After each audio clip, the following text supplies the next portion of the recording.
So our topic of discussion today is, or the for few next few lectures, is relational database design. How to design a relational database. That will be our uh, point of discussions. And this in this we are going to discuss three important things: concept of keys, functional dependency, and normalization. This is the main aspect of database design, and these are all theoretical things. These are actually not practical, but in the stage of design of database, these three things are important. Once you are taking these three things into consideration and designing a database, then definitely that database will be uh, very proper, and you'll be able to implement it properly without any anomalies or without any disturbances in the uh, uh, access of those databases. Okay, so we are going to see these three things: the concept of keys, functional dependency, and normalization. So I just want you people to answer about the what you know about the concept of keys. What do you mean by a key? Can anyone answer? What do you mean by a key of a database or a relation? So does it mean primary key and foreign key? Yes, to some extent. But I want a elaborative answer than just naming it. What type of keys are there? What is the function of this key? What is the use of that? So key is an data item which identifies a particular database. Identifies a particular database. We won't say that it will identify a particular database, but it will identify a particular record in that database or a relation. Okay, sir. Yeah. So keys we have seen, or we are all already using those. That means in every relation we are going to have one prime attribute whose value will not be repeated in the entire column. That will have a unique value, and with the help of that unique value we can extract the complete information about that record. Let us say that your roll number, if you have your roll number, you can very easily extract your information from the university result or your hall ticket information, or for that matter at the college level. So roll number can be a primary key, with the help of which I can get the name of student, class of student, the paper for which he has appeared, the marks he has scored, all these things. Okay, so concept of keys is not a very huge concept. It's a very familiar concept to us, and every now and then we are using it, but now we are formally defining it. So there are different number of keys, the different types of keys which we have are primary key, secondary key, candidate key, super key, and all.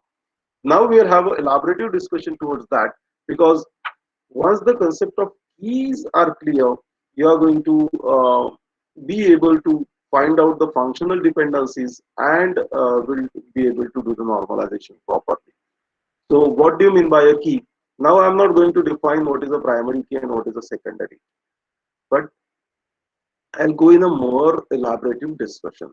So let us see this database or a relation which we are taking. This relation is giving me the information about the UID of a student, his name, his semester in which he is studying, the subject he is studying, and the marks he has scored in this. Okay, so what is a key now? Now, uh, as a layman or as our normal understanding, we will be taking UID as a primary key, because yes, we know that UID is not going to get any get repeated anytime.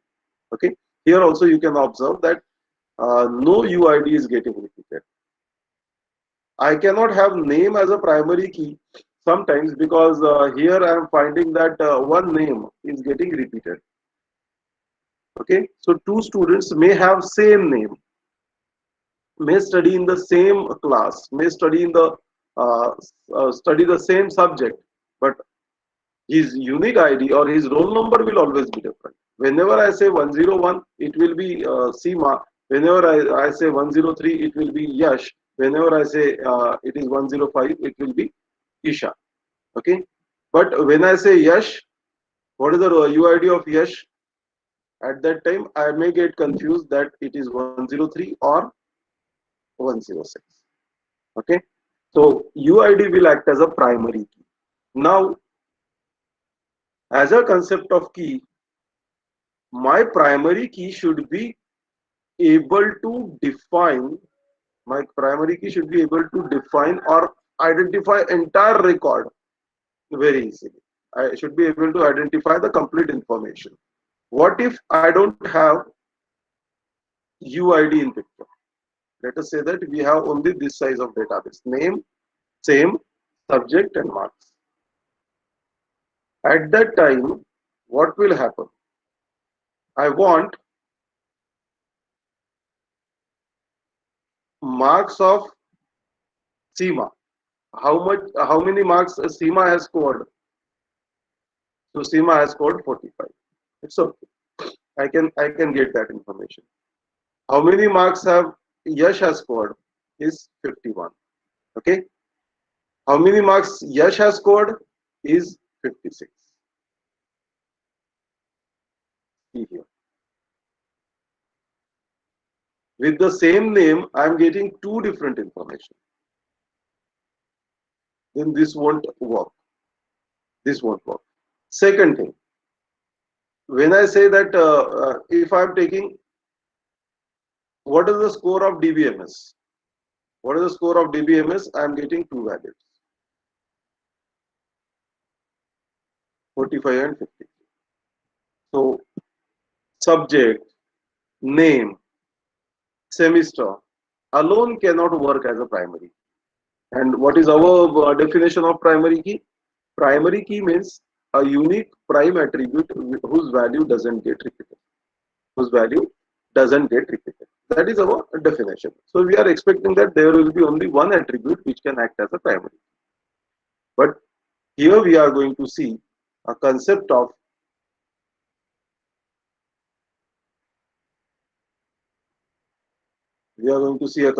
super key. Because sometimes I may need to combine more than one attribute to form a primary. Okay, to form a primary. So, what is the score of Yash in DA? What is score of Yash in DA? Is 51. Is it the correct answer?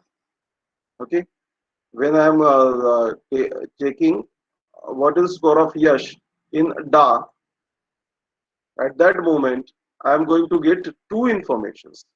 One is 51 and another is 56. Both informations are correct. Both informations are correct, but that will create an ambiguity. Which Yash I am talking about? Okay. So at that time, Yash won't act as a primary key. Rather, I will say that Yash, whose UID is 103, what is his score in DA? Is 51. Yash, whose UID is 106, what is his score in DA? Is 56. Okay. So I need two informations, that is unique ID and name. And rather, I also need the third information. Okay. So basically, these three together, that is UID, name, and subject name, together are extracting me a information of 51. Are you getting me? So on UID, I can get a name. See, when I say that marks of 101 is 45, I have information marks of 101 is 45. 101 has scored 45. And 104 has scored 47. Is it a complete information? What is lagging in this? Is it a complete information? Can anyone answer? Is this a complete information? 101 has scored 45. No, sir. What is lagging in this? Sir, in which subject and who scored that? Yes, yes. Okay. 101 has scored 45 in DBMS and 10 has scored 104 has scored 47 in FE. So subject is important when I am talking about a marks of a student. Okay. So 101, even if I don't have name here, there is no issue, but I must have the information about subject. I must have information about subject. So 101 has scored 45 in DBMS.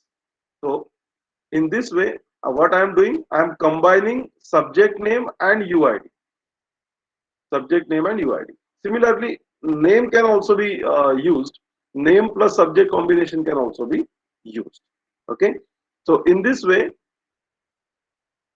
to access the complete database, complete relation, we may need to take help of a super key. Okay. What is a super key? Super key may be a combination of more than one attributes, you know, more than one attributes in a uh, relation. Okay. So how these super keys can be formed, and how we can form a candidate key. Have you heard the word candidate key before? What is a candidate key? If you remember.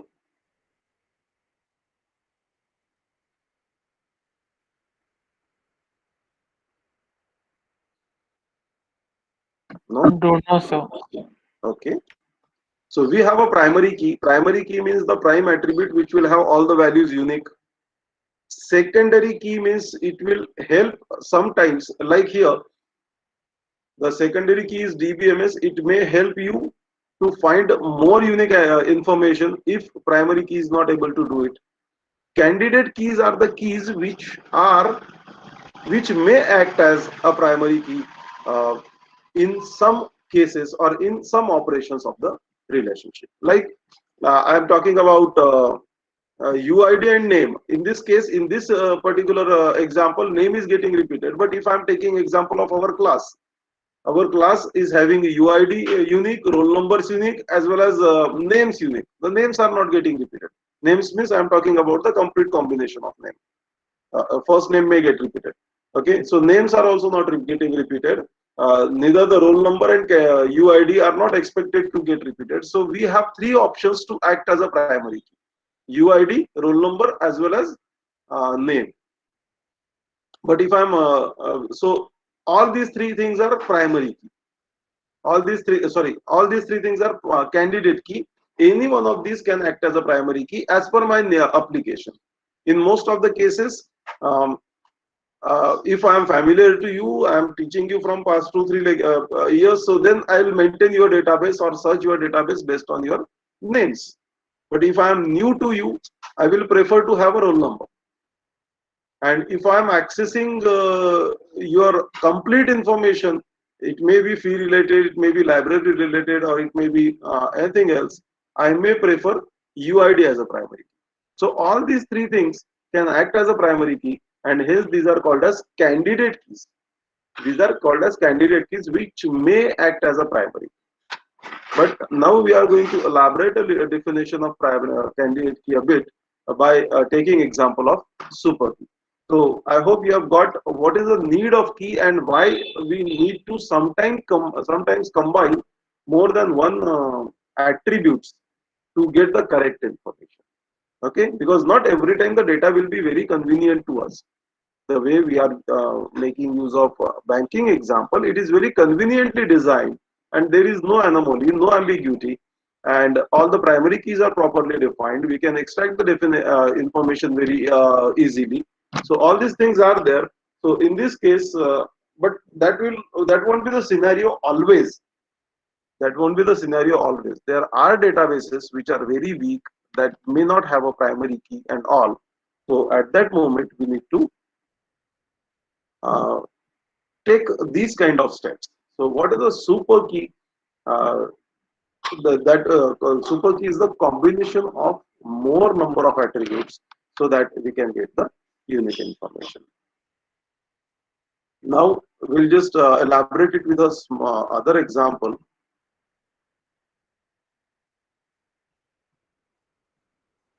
Let us consider a database ABCD. This as a database. Now I am not taking the uh, completely designed database. I am just saying ABCD are 4 attributes, and uh, we are trying to find out a super key for this.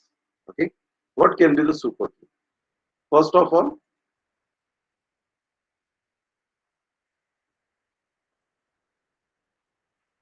I am finding that attribute A is having all unique values. B values are getting repeated, C values are getting repeated, and D values are also getting repeated. So what can be a primary key? Sorry, what can be the super key? Super key is ultimately a primary key. It can be of one attribute or it can be of many attributes. So A can be one super key. Is it okay? A, because A is unique. A is unique, and with the help of A, I can extract the entire tuple. It is possible. If I am combining A with B, will it be giving me the complete information? Yes. Even if I am connecting it with B, then there is no problem. A is itself unique, so there is no combination getting repeated. Say 1, 3 is not getting repeated anywhere. So AB can also be a super key. AB can also be a super key. Then if I am saying AC, am I getting that combination repeated in any case? 1, 4, 1, 4 is not getting repeated. 3, 4, 3, 4 is also not getting repeated. Just this is a hypothetical situation we are creating. It is not practical, but it is just a understanding how better we can define the data. There is a super key is not implemented practically.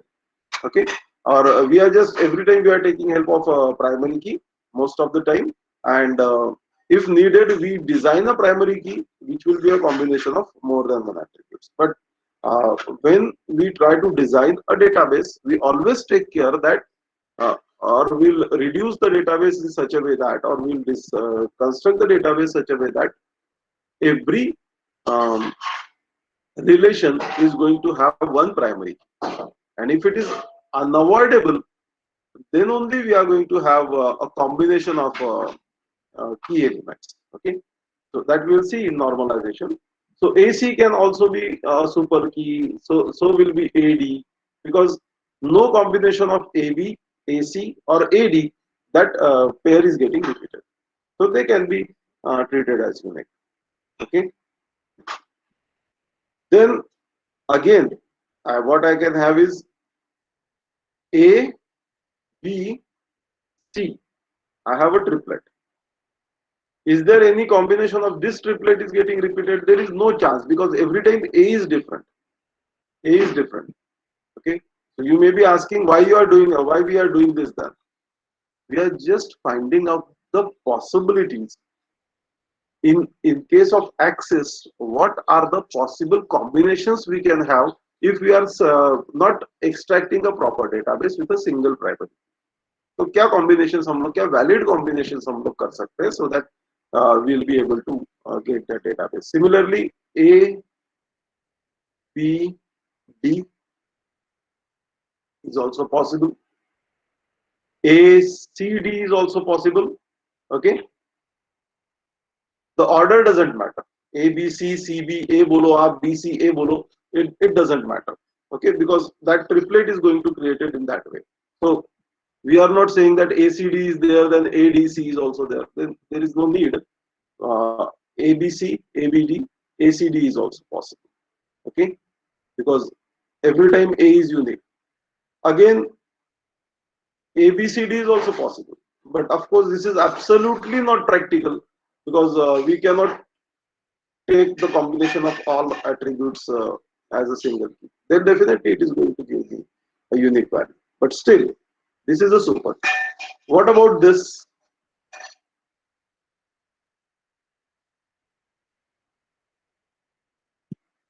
What about this? Is it a super key?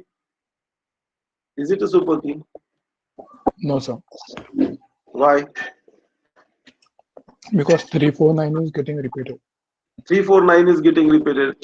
See, every time I am getting the answers from very few students, I am really unaware that you other people are using it or means listening to me or not.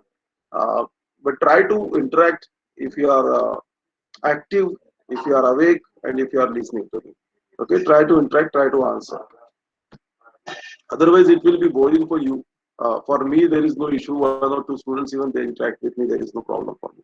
Yes, BCD is not possible because you can find that this BCD combination is getting repeated. So it cannot uniquely identify the uh, tuple. So BCD cannot be a super key.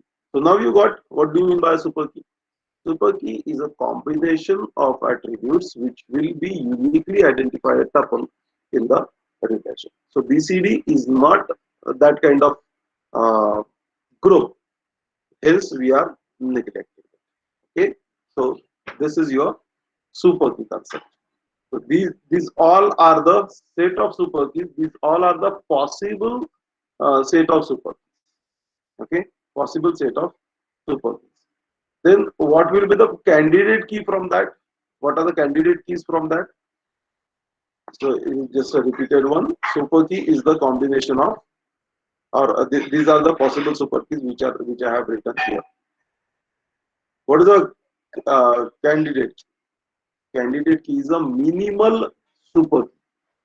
Minimal super key means it is not minimum. Minimal super key. That means the smallest possible combination of attributes which can act as a super key. Okay. To define it properly,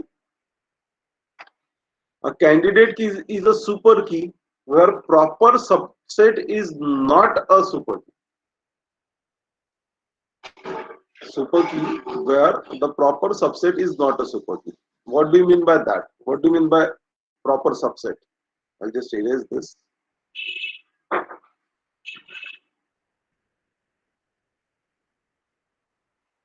Now, it may sound a little complicated. It's quite simple. Let us say that we have A, B, C as the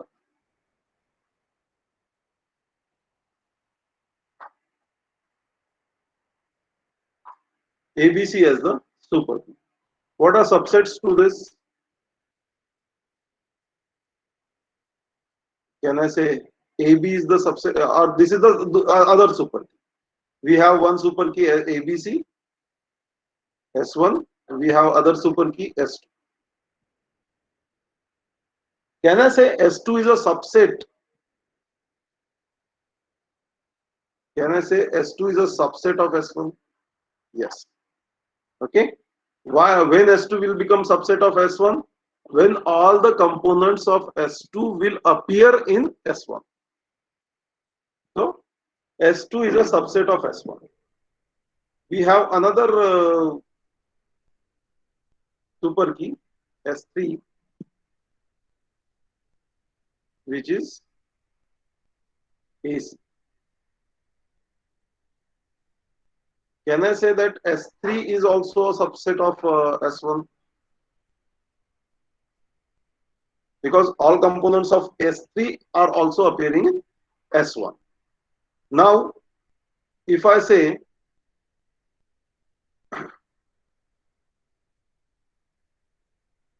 I have a key, another key, which may sound similar, ABC. Now, can I say S0 is the subset of S1? Can I say that S0 is subset of S1? Yes, because as per our definition of subset, all the components of S0 are the part of S1. So S0 is also a part of S1, subset of S1. In that case, These all are called as subsets. These are all are called as subsets. But in this case, S2 and S3 are the proper subset, and S0 is not a proper subset. What is the difference you are finding? All members of S0 uh, are equal to the members of S1. Means S0 and S1 are same. S0 and S4 are same. So that may be a subset, but that is not a proper subset. That is not a valid definition rather. Okay. But S2, not all members are, means S2 is not equal to S1 or S3 is not equal to S1, whereas S0 is equal to S1. So definition of subset is correct, but S0 is not a proper subset of S1. Are you getting me? S0 is not a proper subset of S1. So super key where proper subset is not its super key, at that moment I will say that it is a candidate. It is a candidate. Okay. That means which will be a candidate key in this case?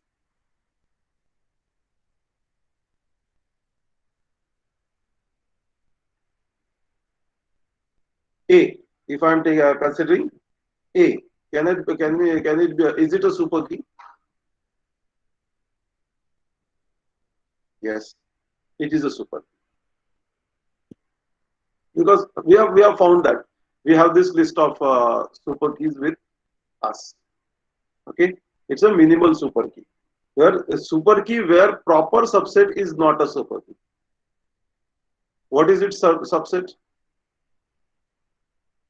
What is its subset? A. A का subset क्या होगा? A. Is it a proper subset of it? No. Is it a proper subset of it? No. So this can become a primary candidate. A is a subset of A. A is a subset of A. A is a subset of A. But what is its proper subset? There is no proper subset in existence for this. So A will be a candidate key. A can be a key which will act as a primary. Are you understanding this? Okay. If I am taking some other example, let us say that ABC. I'll just erase this. So you give it space.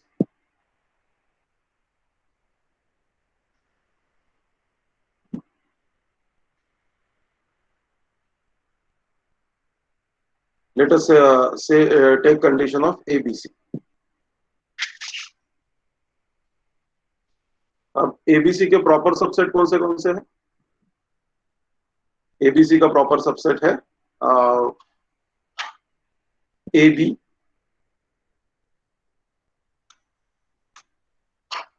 BC and AC.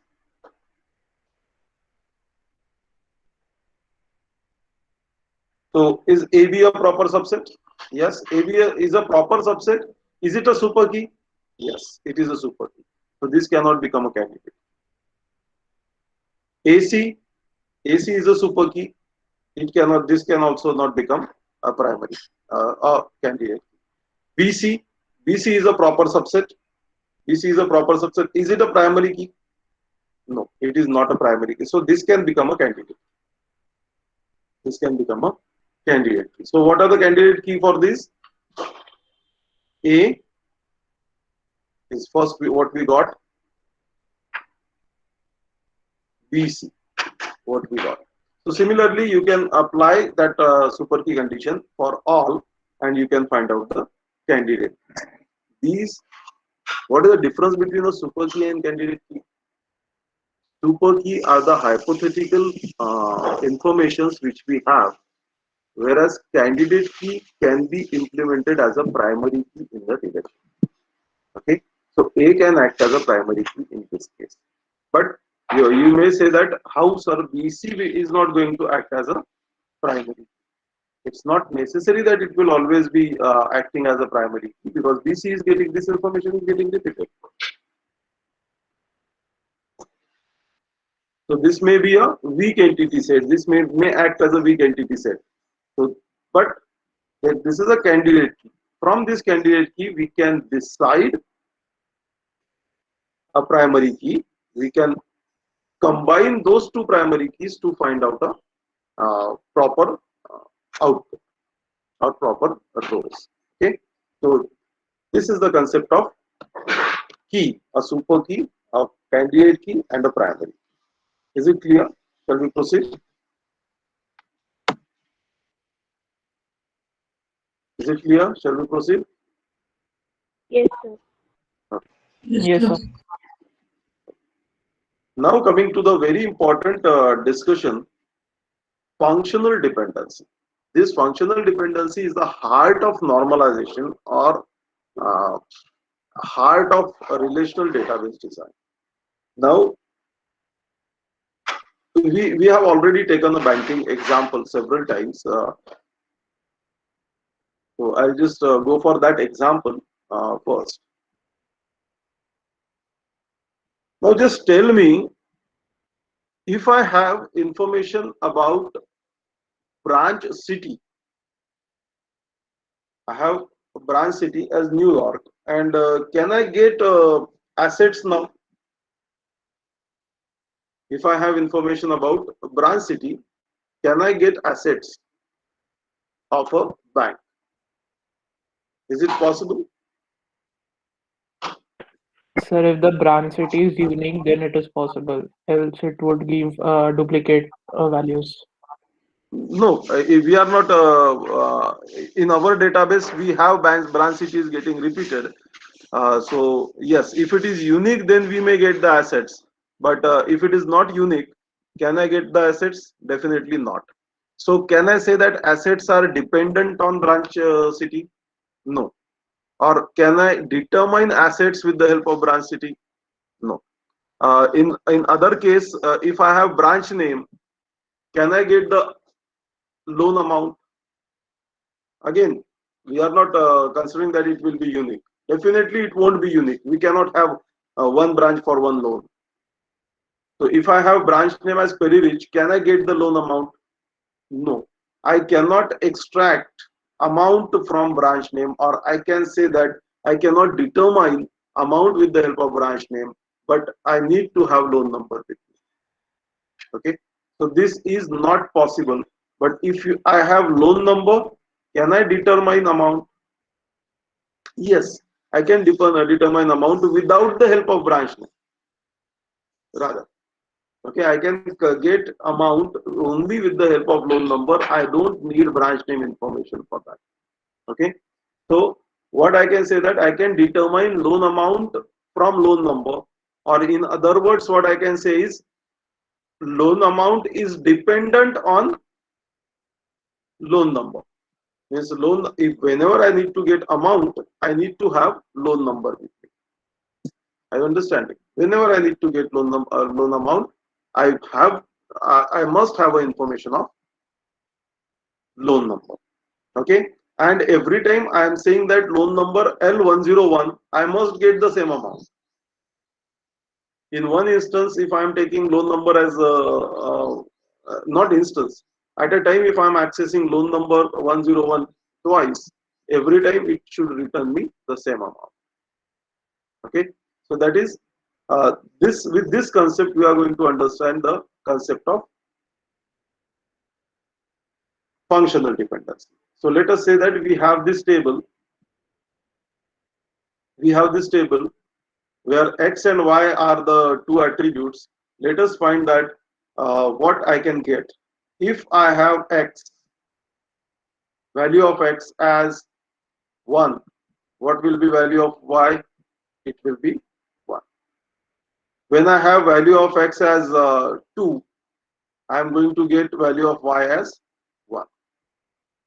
When I have, again I am accessing value of x as 1, I am going to get y as 1. When x is equal to 4, I am going to get y is equal to 3. Okay. So again, I am accessing y is equal to 4. I am going to get x is equal to y is equal to 3. Okay, that means every time I am accessing x, I can get one value of y. When I get x is equal to 1, every time I am going to get y is equal to 1. Every time I am accessing x is equal to 1, every at that moment I am going to get y is equal to 1. Whenever I say x is equal to 2, every time I'm going to get 1. Okay, whenever I say 4, I'll be told that its respective y value is 3.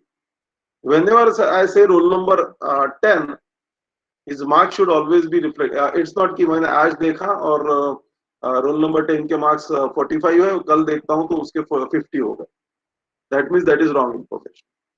Okay, so every time I am accessing x, I'll get same value of y.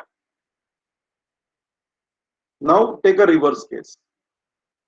If y is equal to 1, what is the value of x? Value of x is 1 as well as 2. Okay, so every time I am accessing y, I am not getting the same information of x. That means what is the prime attribute among the two? X. If I have x value, I can determine value of y. But if I have y value, I won't be able to determine value of x. Okay, so in this case, x is able to determine y, but y is not able to determine x. Are you getting me? This is not possible. So here, in other words, I can say that y is functionally dependent on x, whereas x is not functionally dependent on y. Okay, whenever I am accessing x, if I have value of x, I can get correct information about y. Means if I have x is equal to 1, I'll get correctly y is equal to 1. It will not mislead me. But if I have y is equal to 1, I'll be getting confused whether x should be 1 or x should be 2, because I am getting two values. So if I have y value, I cannot determine x value uniquely. But if I have x value, I can definitely determine y value uniquely. So again, I am repeating, x can determine y. That means y is functionally dependent on x. Means if y need to function, it is dependent on x. That's what I said in this example. Can amount determine loan number? No. Amount may be same for 4-5 loans. I'm not going to get unique information about loan. Can I get amount if I have a loan number? Yes, I'll be getting a correct information about loan amount. This loan number as this much amount. But if amount is 1 lakh, there may be 4-5 loan numbers which may have amount as 1 lakh. So with the amount, I cannot uniquely identify loan number, but with the loan number, I can uniquely identify amount. Okay, so amount is functionally dependent on loan number, whereas loan number is not functionally dependent on amount. Or loan number can determine amount, amount cannot determine loan number. So in XY terms, we are talking in that way. X can determine Y, and Y cannot be determined by X. So X is said to be determinant, the attribute which is able to determine some other attribute, and Y is said to be dependent, where it is dependent on some prime attribute for its functioning. Okay, so a functional dependency is defined in this way: X determines Y. This is read as X determines Y. That arrow is called as determines. So X determines Y, where X is a determinant and Y is a dependent.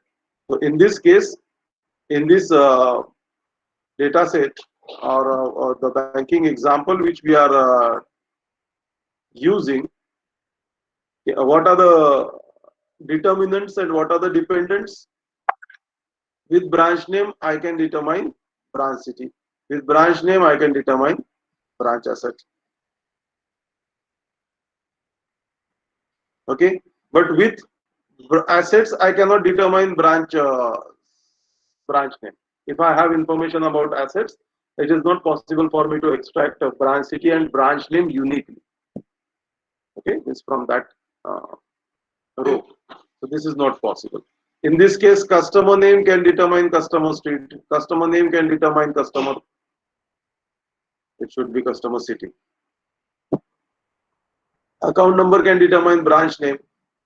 मैं एक account number बोलता हूँ तो उसका branch name मैं निकाल सकता हूँ, लेकिन ब्रांच नेम बोलता हूँ तो उसका अकाउंट नंबर यूनिकली नहीं आइडेंटिफाई कर सकता. There may be number of accounts listed. So account number can determine balance. So in this case, branch name, customer name, account number, and loan number are the primary keys, and all these primary keys are able to determine all the non-primary attributes. Vice versa is not true. What about this? In depositor and borrower, when we have customer name, we can get an account number uniquely. You have an account number, you can get the customer name. It is possible. So any value you have, you can determine the other value. So I can say that customer name is able to determine account number, and vice versa is also true. Account number will be able to determine customer number. So customer name. So in this case, X determines Y, and Y also determines X. Only in this case, in account and borrow. Sorry, in depositor and borrower. But in rest of the cases, it is not true. Fine. So every time we define a data set, this happens. We need to have some strong attributes which will be able to determine the non-prime or non-strong attributes. Are you understanding? So this is the way functional dependency works.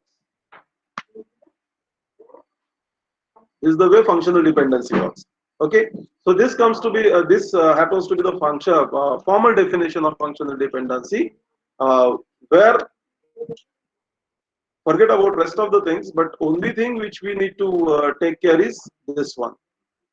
When I am saying that T1 and T2 are two tuples in a relation, T1 and T2 are two tuples in the relation. If their X value is same, their Y value must be same. In this case, X of T1 is 1, X of T2 is 2. That means we need not to check this condition. But if I am saying every time T1 and T2, whenever T1 dot X is 1, T2 dot X is 1, it should return the same Y value. Okay, this is a formal definition of functional dependency, and with this we can exemplize the same in this way. Let us try about this. Can UID uniquely identify rest of the things? Yes. If I have UID, I can get the name, same, subject, and marks of that person. So here I can say this FD exists, this FD exists, this also exists. But when I try to find out marks with UID, this FD, how long it exists, that I cannot determine. With only UID, I won't be able to get the marks. Okay, so that you'll have to think. So with this, we'll go for few examples of functional dependency in the next lecture. I hope this is understood to you. If not, I'll post the recording and go through the recording once again, and we'll be having some examples of FD, functional dependencies, in next lecture, and also find the properties, types, and Armstrong axioms of functional dependencies. Okay, so thank you very much. This is all from my side. You may take.